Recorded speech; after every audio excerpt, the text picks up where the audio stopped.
राम रामेति रामेति रमे रामे मनोरमे राम रामेति रामेति रमे रामे मनोरमे सहस्रनाम तत्तुल्यं राम नाम वरानने सहस्रनाम तत्तुल्यं राम नाम वरानने श्री राम जय राम श्री राम जय राम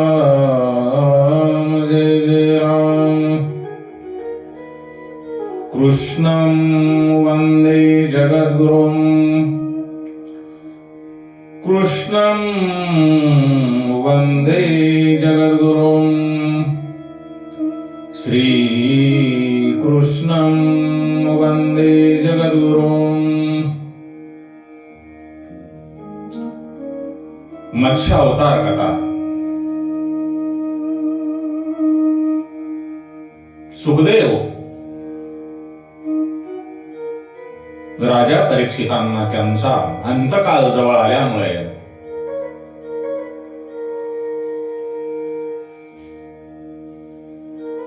भगवंताच्या मत्स्य अवताराची कथा सांगतात।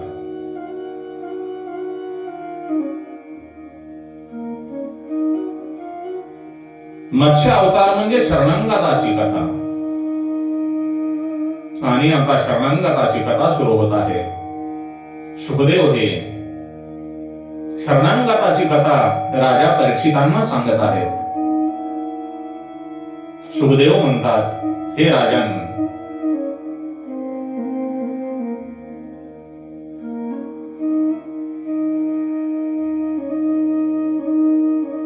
सत्यव्रत नावाचा राजा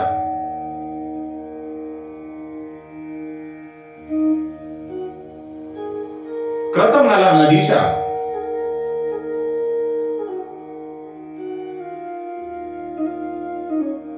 किनाऱ्यावर तपश्चर्या करत होता।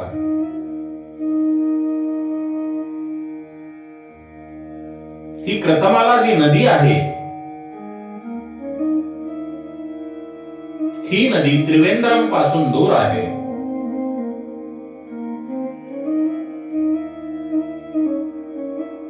अनेक वर्षापर्यंत भगवंताच्या ध्यानधारणेमध्ये तपश्चर्येमध्ये लीन होता।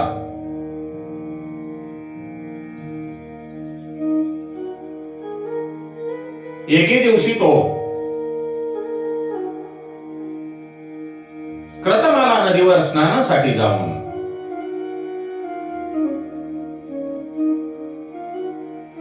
नदीच्या जलामध्ये उभा राहून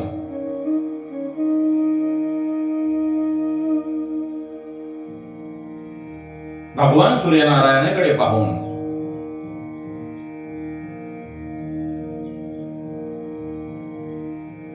जलतर्पण करीत असताना त्या राजाच्या उंजळीमध्ये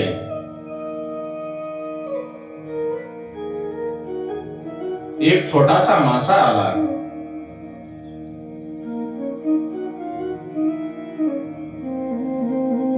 सत्यव्रत राजाने त्या माशाला नदीमध्ये सोडून दिले। तेव्हा तो मासा राजाला म्हणतो, हे राजा,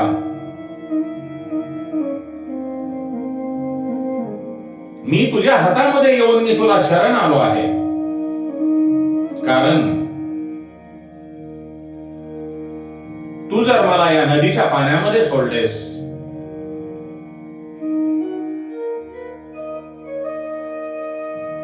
तर एखादा मोठा मासा येऊन मला खाऊन टाकेल.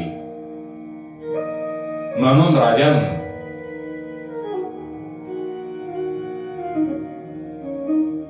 तू माझे रक्षण कर. मला नदीमध्ये सोडू नकोस. तेव्हा राजाने त्या छोट्याशा माशाला घेऊन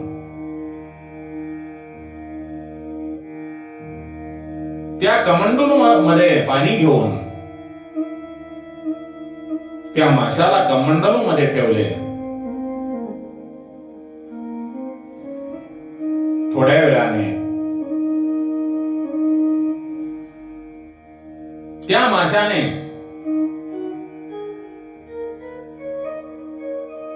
मोठे रूप धारण केले आणि त्यामध्ये तो कमंडलू मध्ये मावेना. तेव्हा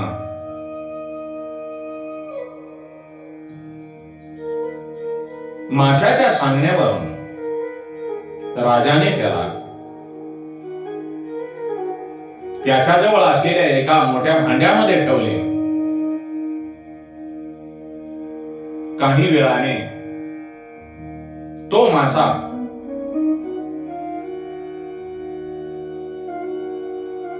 त्या भांड्यामध्ये सुद्धा मावेना. त्या माशाने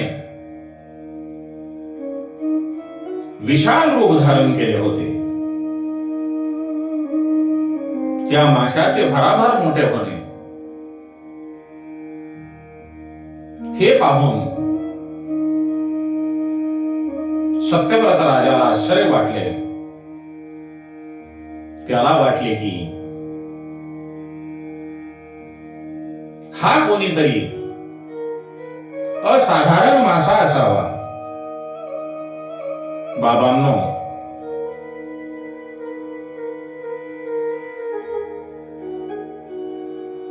जो मासा आहे ती मनुष्याची वृत्ती आहे.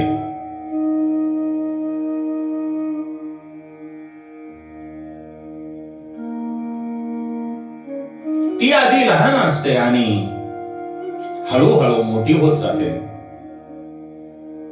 ब्रह्माकार होते आणि मग तिला शांती मिळते. या सर्व गोष्टींना ईश्वर हा साक्षी आहे, द्रष्टा आहे. तो करता नाही आणि भोगताही नाही.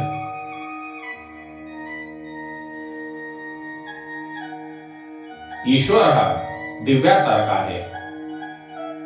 आपल्या घरामध्ये आपण दिवा लावतो,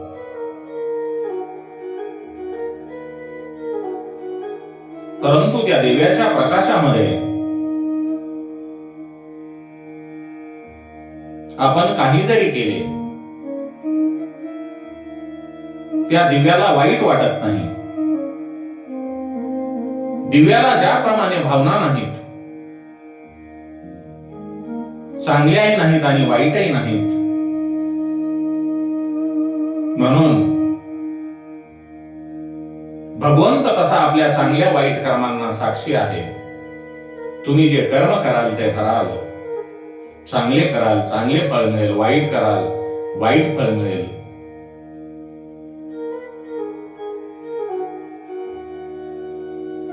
दिवा जसा आपल्याकडे साक्षी रूपाने राहतो त्याप्रमाणे दिव्याचा धर्म म्हणजे काय? तो म्हणजे प्रकाश देणे.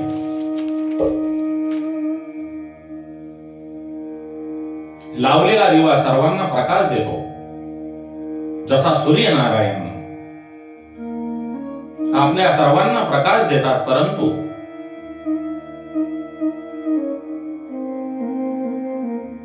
ते चांगले वाईट पाहत नाहीत. ते फक्त साक्षी म्हणून राहतात. चांगले करणाऱ्यांनाही प्रकाश देतात, वाईट करणाऱ्यांनाही प्रकाश देतात, पण त्यांचा चांगल्या वाईट गोष्टीशी कसलाही संबंध नसतो. परमात्मा ईश्वरही दिव्यासारखाच आहे, सूर्यासारखाच आहे.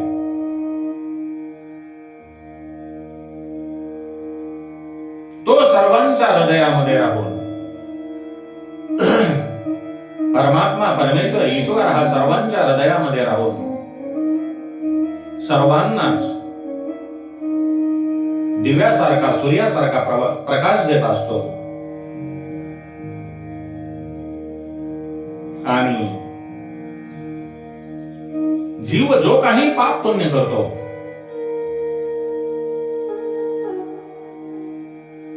त्याचा परिणाम सर्व साक्षी असलेला परमेश्वरावर होत नाही. आपण काही वेळेला म्हणतो, हे देवा तू किती आमची परीक्षा घेतोस रे. सर्व संत सुद्धा म्हणलेले आहेत, परंतु भगवंताला ईश्वराला निष्ठुर म्हणता येत नाही आणि दयाळूही म्हणता येत नाही.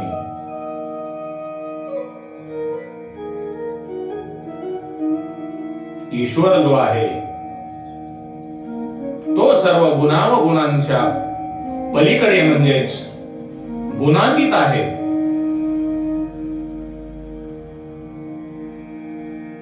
स्वयंप्रकाशित ईश्वर, स्वयंप्रकाशित असणारा ईश्वर मनुष्याच्या बुद्धीला प्रकाश देतो. ज्ञानी पुरुष जेव्हा, जे ज्ञानी पुरुष आहेत, जेव्हा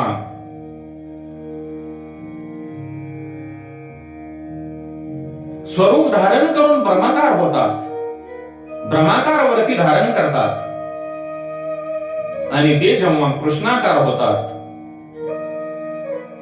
तेव्हाच त्यांना शांती मिळते.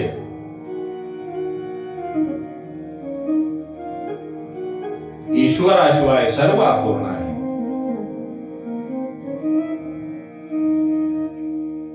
म्हणूनच कोणत्याही व्रतीमध्ये मनोव्रती शांत नसते. लाकडात जसा अग्नी आहे, पण प्रत्येक लाकडामध्ये अग्नी आहे, पण त्या अग्नीचा काही उपयोग होत नाही. आणि लाकडामध्ये असलेल्या अग्नीला खऱ्याखुऱ्या अग्नीने प्रज्वलित करावे लागते. त्याप्रमाणेच थोड्याशा कालावधीमध्ये मोठे रूप धारण करणारा मासा पाहून सत्यव्रत राजा आश्चर्यचकित होतो. त्याला वाटते की हा कोणीतरी असाधारण मासा आहे. तो राजा त्या माशाला विचारतो की तू कोण आहेस. तेव्हा मत्स्य रूपातील भगवान श्री हरिनारायण राजाला सांगतो, हे राजन, मी तुझे रक्षण करण्यासाठी आलो आहे. आजपासून 7 दिवसांनी या पृथ्वी तलावर प्रलय होईल आणि त्या प्रलयामध्ये सर्वांचा नाश होईल. पण तू त्या प्रलयातून वाचणार आहेस, कारण मी तुझे रक्षण करणार आहे.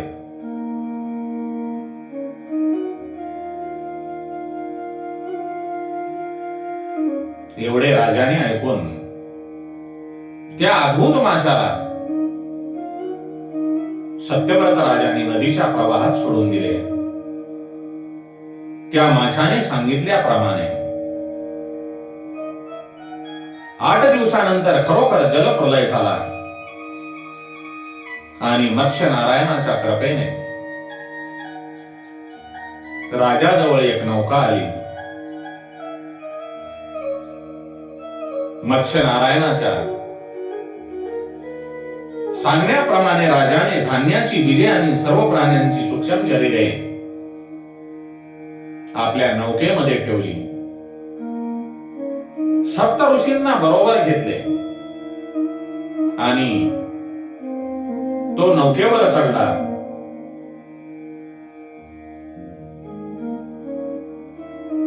मत्स्य नारायणाच्या डोक्यावर, मत्स्यरूपी नारायणांच्या डोक्यावर असलेल्या शिंगाला सत्यव्रत राजाने आपली नौका बांधली आणि ब्रह्मदेवांची निद्रा होईपर्यंत राजा सत्यव्रत त्या नौकेमध्ये राहिला. मत्स्य नारायणांनी त्यांना तारले. ब्रह्मदेव जागा झाला आणि त्याच वेळी हयग्रीव नावाच्या दैत्याला मत्स्य नारायणांनी मारून त्याचा वध करून ते वेद पुन्हा ब्रह्मदेवाच्या स्वाधीन केले.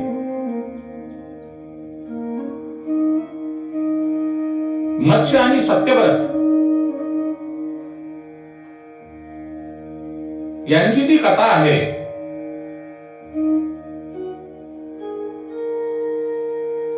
ती कथा म्हणजे हाच सत्यव्रत, हाच राजा सत्यव्रत सध्याचा मनू आहे असे सुखदेव राजा परीक्षिताला सांगतात. भागवताच्या कथेमध्ये अशा तऱ्हेने 8वा स्कंद इथे समाप्त झाला असून या स्कंदामध्ये संतांचे 4 धर्म सांगितले आहेत. ते म्हणजे कोणते? आपत्तीमध्ये, आपण संकटामध्ये असताना, मनुष्याने संकटामध्ये असताना भगवंताचे स्मरण करावे, कारण गजेंद्राने भगवंताचे स्मरण केले आणि आपला उद्धार करून घेतला. नंबर 2, आपल्या जवळ जी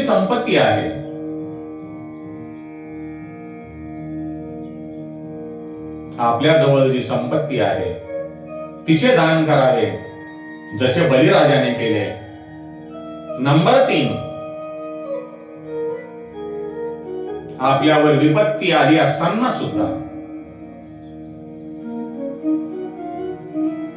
जर आपण एखाद्याला वचन दिलेले आहे तर ते वचन आपण कदापिही मोडू नये. जसे बलिराजाने भगवंताला 3 पावले जमीन दान देण्याचा संकल्प केला त्याप्रमाणे. आणि नंबर 4, सर्व अवस्थामध्ये तन, मन आणि धनाने भगवंताला शरण जावे. जसा राजा सत्यव्रत मत्स्यनारायणाला शरण गेला, मत्स्यनारायण यांना शरण गेला. प्रत्येक मनुष्याने संतांचे हे 4 धर्म जर आपल्या जीवनामध्ये, आचरणामध्ये अंमलात आणले तर ती वासना ही उपासना होते.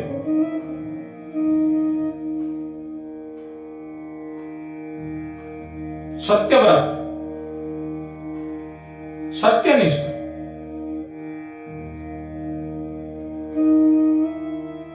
जो सत्यनिष्ठ जीव आहे हाच सत्यव्रत मनू आहे. आणि क्रतमाला जी नदी म्हणतो आपण, त्या क्रतमालेचा किनारा म्हणजे सत्कर्माची परंपरा. आपण चांगले कर्म करा, त्या सत्कर्माची परंपरा.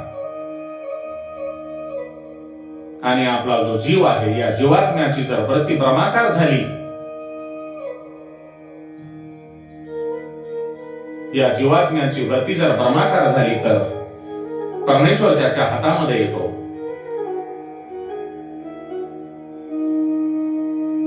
या पृथ्वीच्या प्रलय काळामध्ये सर्वांचा नाश झाला, तरीही सत्कर्म करणारा आणि एकनिष्ठ राहणारा सत्यनिष्ठ राहणारा, भगवंताच्या चरणावर एकनिष्ठ असा आणि सत्यनिष्ठ राहणारा जीवात्मा कितीही मोठा प्रलय आला तरी भगवंत त्याचे रक्षण करतात. म्हणून बाबांनो, भगवंताचे चिंतन करा.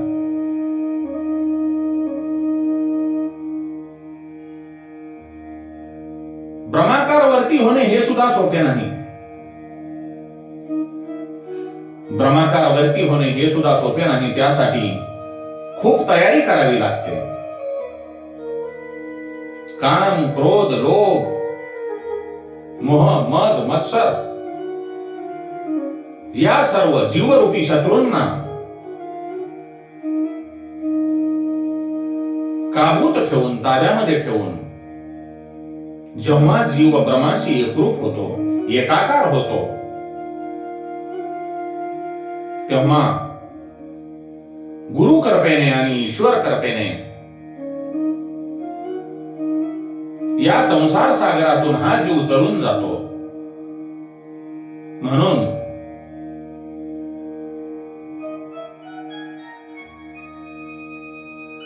भगवंताला शरण जाणे हाच एक आपल्या समोर पर्याय आहे.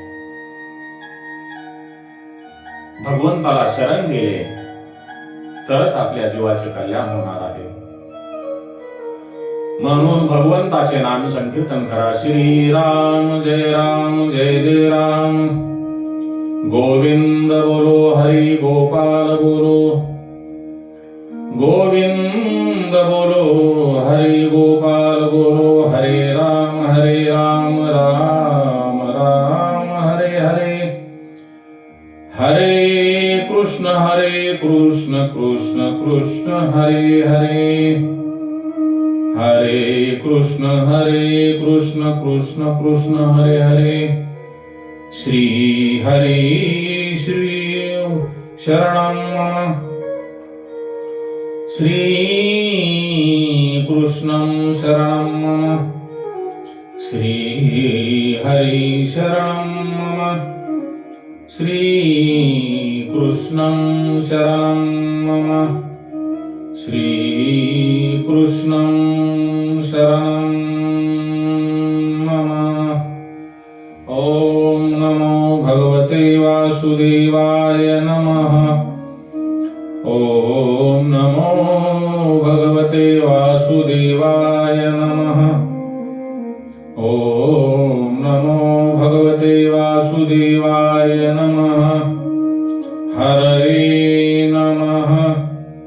हरे नमः. हरे